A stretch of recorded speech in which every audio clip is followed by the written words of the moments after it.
Bonjour à tous, aujourd'hui je vais vous parler du très stimulant petit essai du romancier et essayiste Philippe Villain, La Passion d'Orphée, paru aux éditions Grasset, où il déplore en fait que un grand nombre d'écrivains aient abandonné l'idéal poétique au profit du sujet.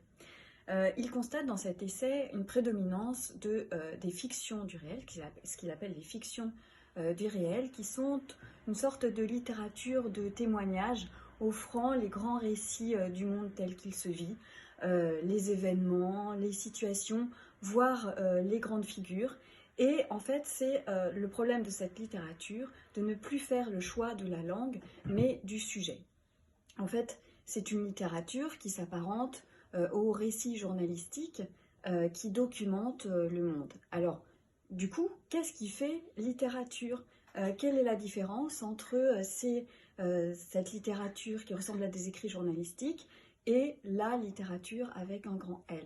Parce que l'ambition des fictions du réel, ce n'est pas de réenchanter le monde, mais de faire œuvre du désenchantement du monde. Et le vrai problème que ça pose, c'est que ce qui est politique réellement en littérature, c'est le choix radical d'une écriture et c'est pas le sujet.